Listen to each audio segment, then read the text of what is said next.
যেই রাসূল আকরাম সাল্লাল্লাহু আলাইহি সাল্লামকে আমাদের জন্য আদর্শ করে পাঠিয়েছেন, এমন রাসূলের বিরুদ্ধে যদি কেউ কথা বলে তাহলে মুসলমানরা কি ঠিক থাকতে পারে?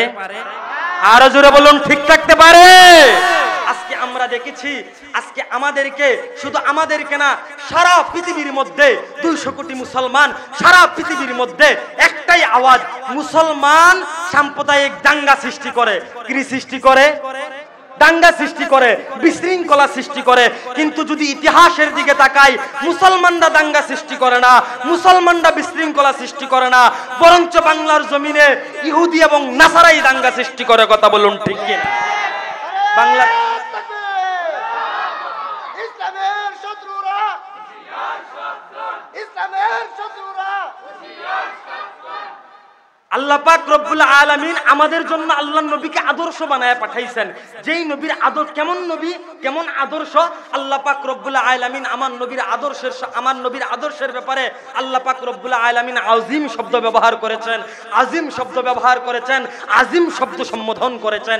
এমন রাসূল আমরা পেয়েছি, এমন নবী আমরা পেয়েছি, যেই নবীর জীবনী নিয়ে, যেই নবীজির সিরতকে নিয়ে রিসার্চ করতে করতে অনেক ইহুদি, অনেক খ্রিস্টান, অনেক নাসারা, অনেক হিন্দু কালিমা পড়ে মুসলমান হয়েছে।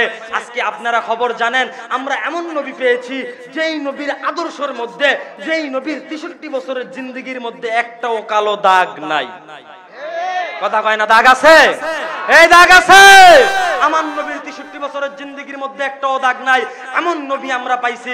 কিন্তু দুঃখ ও পরিতাপের বিষয় হচ্ছে, আজকে সারা পৃথিবীর মধ্যে 200 কোটি মুসলমান, গত কয়েকদিন আগে ভারতের মধ্যে একজন পুরোহিত আমার নবীকে নিয়ে কটূক্তি করেছে, আমার নবীর চরিত্র নিয়ে কটূক্তি করেছে, আম্মাজান আয়েশার চরিত্র নিয়ে কটূক্তি করেছে। আমরা মুসলমান, আমরা প্রতিবাদ করতে পারি নাই। আমরা মুসলমান, আমরা প্রতিবাদ করতে পারি নাই। আমরা মুসলমান, আমরা প্রতিবাদ করতে পারি নাই, প্রতিবাদ করতেও পারবো না যতদিন না পর্যন্ত মুসলিম ভূখণ্ডগুলোতে, যতদিন না পর্যন্ত আল্লাহর দেওয়া জমিন, আল্লাহর দেওয়া দ্বীন, আল্লাহর দেওয়া জমিনের মধ্যে প্রতিষ্ঠিত না হবে, অর্থাৎ খেলাফত প্রতিষ্ঠিত না হবে, ততদিন পর্যন্ত মুসলমানরা প্রতিবাদ করতে পারবে না। আজকে আমরা প্রতিবাদ করব, কিভাবে করব? আমরা আব্রাহাম লিঙ্কনের গণতান্ত্রিক প্রক্রিয়ার রাজনীতি নিয়ে আমরা আমাদের জীবন সাজাইতেছি। আব্রাহাম লিঙ্কনের গণতান্ত্রিক প্রক্রিয়ার মাধ্যমে আমরা খেলাফত প্রতিষ্ঠা করতে চাইতেছি। ওয়াল্লাহি বিল্লাহি তাল্লাহি, আল্লাহর শপথ, কিয়ামত পর্যন্ত আব্রাহাম লিঙ্কনের গণতান্ত্রিক প্রক্রিয়ার মাধ্যমে খেলাফত প্রতিষ্ঠা হবে না, হবে না, হবে না।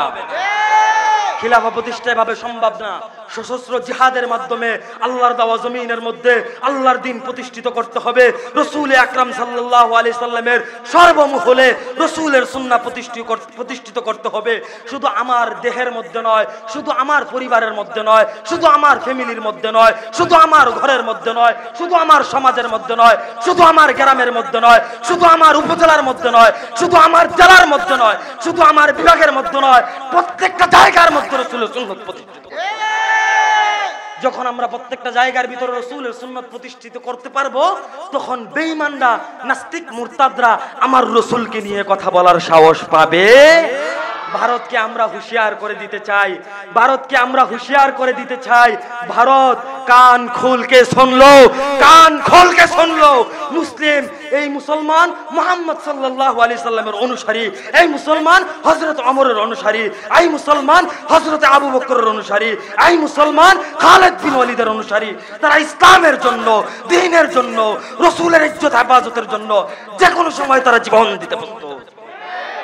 যেমনই ভাবে হযরতে হানজালা উহুদের ময়দানে যখন শুনতে পাইছে আল্লাহর নবী দুনিয়ার মধ্যে নাই, হানজালা মাত্র স্ত্রীর সাথে সহবাস শেষ করছে, শেষ করার পরে ফরজ গোসল করবে, গোসলের জন্য যাইতেছে।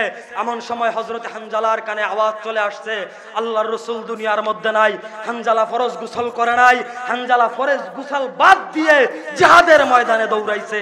এক পর্যায়ে জিহাদ করতে করতে শহীদ হয়ে গেছে। মুসলমানরা বীরের জাতি, তারা ইয়া সারিয়াল জাবাল বলার সাথে সাথে 1250 মাইল দূরে চলে যায়। মুসলমানরা বীরের জাতি, তারা জায়নামাজ বিছায়া সুরমা নদী পার হয়ে যায়। মুসলমান বীরের জাতি, মুসলমানের আল্লাহু আকবরের ধ্বনিতে গৌর গোবিন্দর 7 তলা বিল্ডিং ভেঙে তছনছ হয়ে যায়। আল্লাহর কসম মুসলমান, আল্লাহর কসম মুসলমান, আল্লাহর কসম মুসলমান, আল্লাহর নবীর ইজ্জত হেফাজতের জন্য আরো একবার নারে তাকবীর স্লোগান তুলো। সারা পৃথিবীর মধ্যে ইহুদি খ্রিস্টানরা টিকতে পারবে না।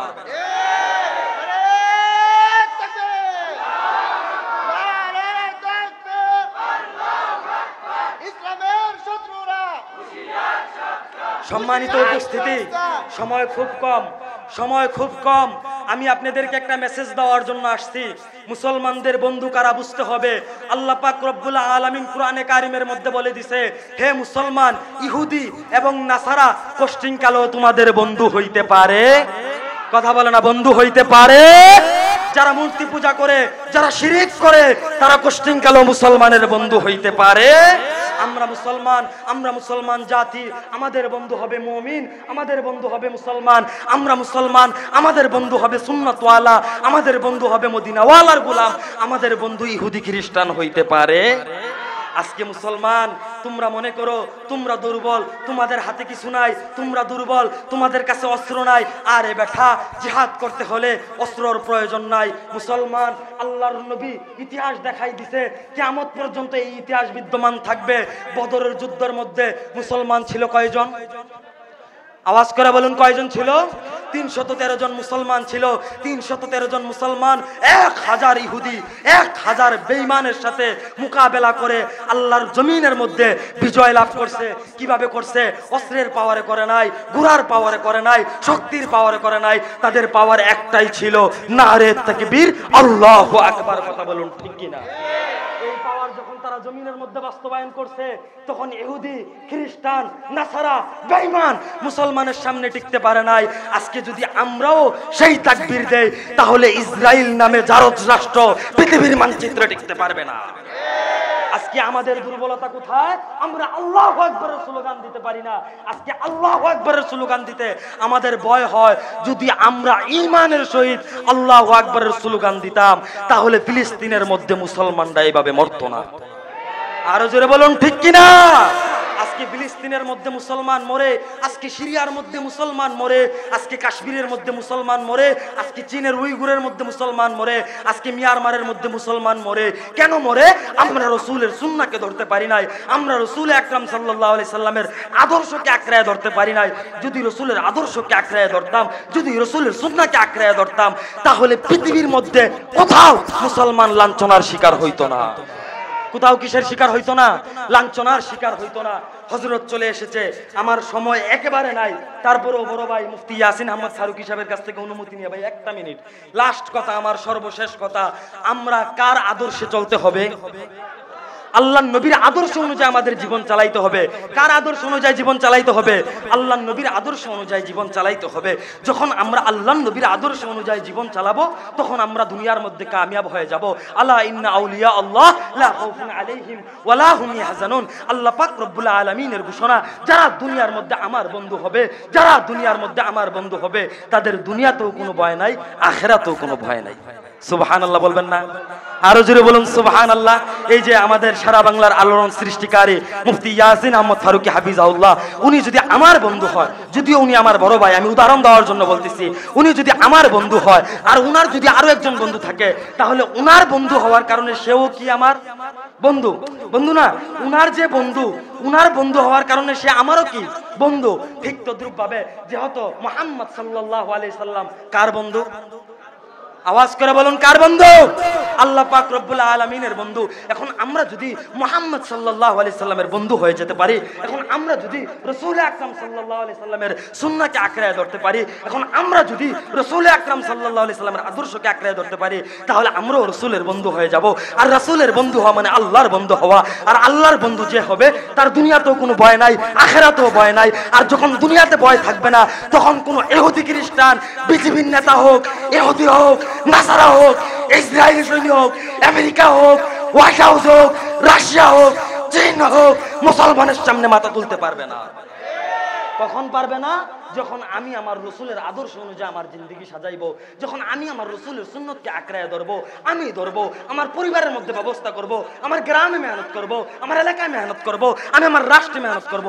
রাষ্ট্রের প্রত্যেকটা জায়গায় যখন রাসূল আকরাম সাল্লাল্লাহু আলাইহি সাল্লামের সুন্নত প্রতিষ্ঠিত হবে, আদর্শ প্রতিষ্ঠিত হবে, তখন ওই রাষ্ট্রের দিকে চোখ তুলে কেউ তাকাতে পারবে? সাধারণ সর্বশেষ কথা 30 সেকেন্ডের মধ্যে, এই যে গতকালকে ইরান কি খেলাটা দেখাইছে, মাত্র 10 মিনিটে 200 মিসাইল মিসাইল মারছে, ইসরায়েলের অবস্থা খারাপ। ল্যাংটানিয়াহু ইসরায়েলের প্রধানমন্ত্রী অর্থাৎ নেতানিয়াহু, তারে ল্যাংটানিয়াহু বই আমি বলি, এই ল্যাংটানিয়াহু সে দৌড়াদৌড়ি শুরু করছে তার কার্যালয়ের ভিতরে, প্রধানমন্ত্রীর কার্যালয়ের ভিতরে। কেন?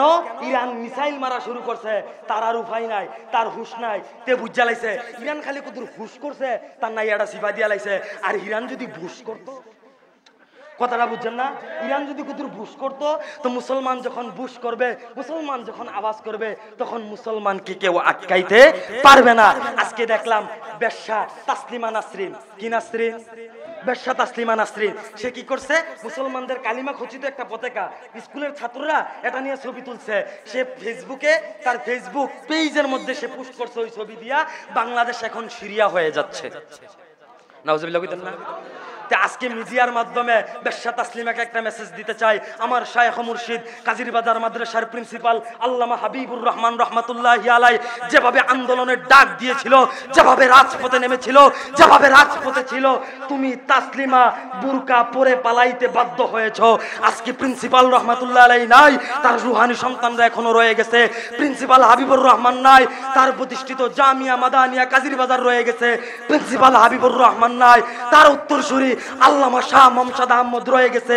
প্রিন্সিপাল হাবিবুর রহমান নাই, তার উত্তরসূরি আল্লামা মামুনুল হক রয়ে গেছে। প্রিন্সিপাল রহমাতুল্লাহ আলাইহি নাই, তার উত্তরসূরি মুফতি সাকওয়াত রাজি রয়ে গেছে। প্রিন্সিপাল রহমাতুল্লাহ আলাইহি নাই, তার উত্তরসূরি হারুন ইসদার রয়ে গেছে। প্রিন্সিপাল রহমাতুল্লাহ আলাইহি নাই, তার উত্তরসূরি মুফতি ইয়াসিন আহমদ ফারুকি রয়ে গেছে। তারা যতদিন পর্যন্ত এই জমিনের মধ্যে থাকবে, ইসলামের বিরুদ্ধে কথা বলে কেউ এই জমিনের মধ্যে বাঁচতে পারবে না, কেউ এই জমিনের মধ্যে বাঁচতে পারবে না। কারণ তারা আহলে কুরআন, কারণ তারা নবীর ওয়ারিস। আল উলামা ওয়ারাসাতুল আম্বিয়া, নবী বলেন ওয়ালা উলামা ইকরাম আমার ওয়ারিস। ওয়ারিস মানে কি? পরের বাইত গিয়া মুরগা খাওয়ান না ওয়ারিস না, বরং জিহাদের ময়দানে বুক পেতে আল্লাহর দ্বীন প্রতিষ্ঠিত করার মতোই ওয়ারিস। কথা বলুন ঠিক কিনা? অথচ আজকে আমরা এটা বুঝি না। আমাদেরকে পরিপূর্ণ রাসূলের সুন্নাত অনুযায়ী কি করতে হবে? জীবন চালাইতে হবে। লাকাদ কানা লাকুম ফি রাসূলিল্লাহি উসওয়াতুন হাসানাহ। আল্লাহ তাআলা বলেন তোমাদের জন্য উত্তম আদর্শ রাসূলের আদর্শ। এখন আমাদেরকে, আমরা যদি রাসূলের আদর্শ অনুযায়ী চলি, তাহলে আল্লাহ পাকের ঘোষণা আমরা দুনিয়াতেও সফল কাম হয়ে যাব, আখিরাতেও সফল কাম হয়ে যাব। আর আমরা মুমিন, আমাদের ফিকির একটাই আখিরাত। যদি আমরা আখিরাতে সফল কাম হতে পারি, তাহলে আমাদের জীবনেই সফল কাম হয়।